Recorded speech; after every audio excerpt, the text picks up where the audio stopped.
अस्सलामुअलैकुम, welcome to AAR pharmacy lectures.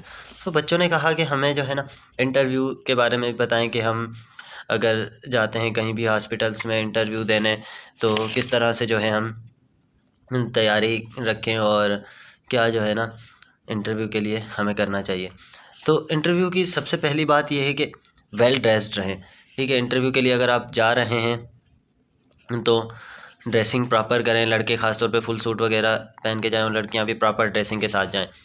Second चीज़, जैसे ही आप इंटर होते हैं इंटरव्यूअर वाले रूम में तो ग्रीटिंग्स करें। ठीक है, सलाम कर लिया आपने या जो है जाते ही उन्हें गुड मॉर्निंग या जो भी उस वक्त टाइम है आपका। ठीक है, उसके अलावा एक अपना जो है ब्रीफ सा इंट्रो तैयार रखें, क्योंकि जैसे ही आप रूम में जाएंगे वो आपको बैठने का कहेंगे तो पहली चीज़ यही होती है कि इंट्रोड्यूस योर सेल्फ। ये तो हर इंटरव्यू का यही होता है। तो अपना ब्रीफ सा इंट्रो तैयार रखें। अपना नाम, कहाँ से ग्रेजुएट किया, ये 2 लाइन में आपने इंट्रो तैयार कर लिया। बस जैसे मैं अगर जा रहा हूँ तो मैं कहूँगा कि अरसलान अली राजपूत और मैं ग्रेजुएट हूँ यूनिवर्सिटी ऑफ सेंट जामशोरो से और मुझे 1 साल एक्सपीरियंस है आगा खान यूनिवर्सिटी हॉस्पिटल का। तो जस्ट इतना सा अपना इंट्रो आप तैयार रखें, जो भी आपने किया है या जो भी नाम है साथ में ये तैयार रखें। उसके अलावा जो इंटरव्यू में क्वेश्चंस होते हैं वो मोस्टली आपके पर्सनल और जो है ना आपसे बेसिक क्वेश्चन पूछे जाएंगे। कभी भी वो नॉलेज चेक नहीं होता इंटरव्यू में आपका इतना ज़्यादा। ठीक है, आपके फैमिली मेम्बर्स का पूछा जाएगा, क्या करते हैं, कौन कौन है, आपका मैरिटल स्टेटस पूछा जा सकता है। ठीक है, इस तरह के बेसिक क्वेश्चन हो गए। और उसके अलावा ये कहा जाएगा कि यहाँ पे कहाँ रहते हैं। फॉर एग्ज़ाम्पल अगर मैंने कराची के लिए अप्लाई किया है तो पूछेंगे कराची में कहाँ रहते हैं, और कैसे यहाँ से अगर मैंने कोई दूर एरिया लिया हुआ है तो पूछेंगे कैसे डेली आप आएंगे आगा खान इतनी दूर से।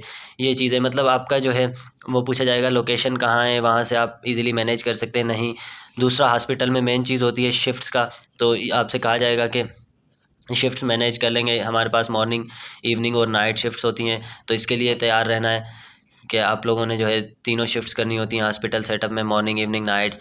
तो ये बेसिक चीज़ें पूछी जा सकती हैं।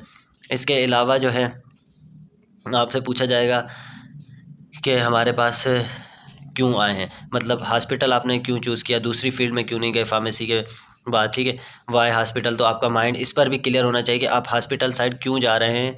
ठीक है, उसके अलावा अगर हॉस्पिटल आपने जवाब दिया, फिर नेक्स्ट ये क्वेश्चन होगा कि हमारी ही ऑर्गेनाइजेशन की। फॉर एग्जांपल मैं AKU में गया हूँ तो मुझे यही पूछा जाएगा कि वाई AKU में ही क्यों, अदर हॉस्पिटल्स भी हैं। तो हमें वो आइडिया होना चाहिए कि AKU एक रेजिडेंसी प्रोग्राम प्रोवाइड कर रहा है, या जो भी हॉस्पिटल है उसकी जो प्लस पॉइंट्स होंगी आपने वही बतानी होगी कि हम उस हॉस्पिटल की तरफ क्यों आए हैं, दूसरी ऑर्गेनाइजेशंस को छोड़ के, या दूसरी ऑर्गेनाइजेशंस में हमने ट्राई क्यों नहीं किया।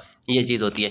ठीक है, और जिस भी ऑर्गेनाइजेशन में जाएं, हॉस्पिटल है, कम्युनिटी है, जो भी होता है, वहाँ का थोड़ा जो है ना नो हाउ होना चाहिए। ठीक है, फॉर एग्जांपल मैं AKU में जा रहा हूँ तो मुझे पता हो कि AKU एक रेजिडेंसी प्रोग्राम ऑफर कर रहा है, तो ये SHP की तरफ से थोड़ा मैं SHP का आइडिया ले लूँ। दूसरा AKU जो है JCIA एक्रीडेटेड हॉस्पिटल है, तो मुझे JCIA का जो है थोड़ा बहुत आइडिया हो। इस तरह की बेसिक थोड़ी बहुत चीज़ें हों कि आगा खान में जो है ये रेजिडेंसी प्रोग्राम चल रहा है तो उसके क्या बेनिफिट्स हैं, क्या हैं। ठीक है, तो उस ऑर्गेनाइजेशन के बारे में आपको थोड़ा आइडिया होना चाहिए। ठीक है, उसके अलावा आपसे पूछा जाएगा कि आप जो है ना नेक्स्ट 5 ईयर्स में खुद को कहाँ देख रहे हैं, नेक्स्ट 10 ईयर्स में कहाँ देख रहे हैं, या जो है ना फ्यूचर प्लान क्या है आपका, क्या करना चाहते हैं। तो इसमें भी आपका माइंड क्लियर होना चाहिए कि आप जो है उसी फील्ड से रिलेटेड कोई जो है अपने फ्यूचर प्लान्स डिसाइड रखें। ऐसा ना हो कि मैं जा रहा हूँ हॉस्पिटल में और मैं कहता हूँ मेरा जो है ना नेक्स्ट ईयर फ्यूचर प्लान है, मैं जो है ना इंडस्ट्री का मैनेजर बन जाऊँगा। ऐसी चीज़ें नहीं हो, आपका जो है ना फ्यूचर प्लान अलाइन करता हो उसी फील्ड से। तो ये चीज़ें देखी जाती हैं। सबसे बेसिक और इम्पॉर्टेंट चीज़ आपकी CV। ठीक है, CV को अच्छे से पढ़ के जाना कि आपने CV में क्या क्या लिखा है, क्योंकि वो लोग आपकी CV से क्वेश्चंस करेंगे। आपने कोई एक्सपीरियंस लिखा है तो उस एक्सपीरियंस से क्वेश्चन होगा कि आपका एक्सपीरियंस है। फॉर एग्जांपल मैं अपनी मिसाल ले लेता हूँ तो कहेंगे आपका हॉस्पिटल एक्सपीरियंस है, हॉस्पिटल में आपने जो है ना क्या सीखा, तो बताना पड़ेगा कि मैंने जो है ये इंटर्नशिप के दौरान ये चीज़ें सीखी थी, वहाँ पे ये जो है टॉपिक्स हमने कवर किए थे, या ये चीज़ मैंने वहाँ हॉस्पिटल से सीखी। फिर उसके बारे में फ़र्दर क्वेश्चन हो सकते हैं। इसलिए जो भी चीज़ आपको आती है ना और आप 100% श्योर हैं, उसी का जवाब देना कि हाँ, मैं ये बता सकता हूँ, क्योंकि अब मैंने कह तो दिया कि मैंने ये वहाँ पे सीखा, वो पूछे क्या सीखा, क्या मतलब था, तो मैं उसको आगे एक्सप्लेन ना कर पाऊँ। तो हमेशा ये क्लियर ज़रूर रहे कि मैं बता रहा हूँ कि मैंने ये सीखा, तो वो मुझे पता होना चाहिए क्या चीज़ थी जो मैंने वहाँ पे की थी। मोस्टली तो हमें पता होता है, अगर हमने काम किया होगा वहाँ पे, उन चीज़ों का पता ही होता है, मगर फिर भी आपके ज़हन में क्लियर होना चाहिए कि आपसे इसके बारे में जो है फ़र्दर पूछा जा सकता है। ठीक है? एक्सपीरियंस आपका हो जाएगा कि एक्सपीरियंस आपने किया है, आपकी सीवी से और क्वेश्चंस हो सकते हैं, कोई जो है आपकी स्किल्स से रिलेटेड पूछ लिया या कुछ भी, तो सीवी को प्रॉपर्ली रीड करके जाना है। और यही सारी बेसिक चीज़ें हैं इंटरव्यू में, इससे हट के कोई एक्स्ट्रा क्वेश्चंस नहीं होते, या बेसिक ज़्यादा से ज़्यादा कभी पूछ लिए जाए, कोई क्लासिफिकेशन पूछ ली, ठीक है, तो बेसिक्स थोड़े फार्माकोलॉजी के अगर हॉस्पिटल साइड जा रहे हैं तो वो तो आपको बिल्कुल होना ही चाहिए। ज़्यादातर तो टेस्ट दे के ही जाते हैं, तो पता होता है। फॉर एग्ज़ाम्पल मुझे कह दिया कि आप जो है क्लासिफिकेशंस बता दें, एंटी हाइपरटेंसिव कोई भी जो है 2-4 क्लासेस बता दें, या जो है डायबिटीज़ की कुछ मेडिकेशंस की क्लासेस बता दें, तो सिंपली क्लासिफिकेशन पूछा जा सकता है, या जो है सेफालोस्पोरिन पूछ लिए कौन कौन से जनरेशन आती हैं।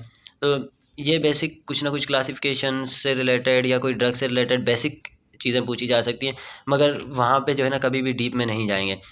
तो ज़्यादातर मतलब पर्सनल क्वेश्चन और इसी तरह के बेसिक होंगे। आपने बस अपना माइंड क्लियर रखना है, कॉन्फिडेंट के साथ जो है जवाब देना है, बिल्कुल भी कॉन्फिडेंस लूज़ नहीं करना अपना। जहाँ पे आपको लगता है कि आपको नहीं आ रहा, तो आप जो है सॉरी कर लें, नेक्स्ट क्वेश्चन की तरफ मूव करें, उस पे जो है अटकने की कोशिश मत करें कि ज़्यादा देर उसी क्वेश्चन पे रुके रहें। बहुत शुक्रिया वीडियो लेक्चर को देखने का। फ़र्दर आप लोगों को अभी भी कोई कन्फ्यूजन है, कुछ चीज़ें समझ नहीं आ रही, आप लोग मुझसे पूछ सकते हैं।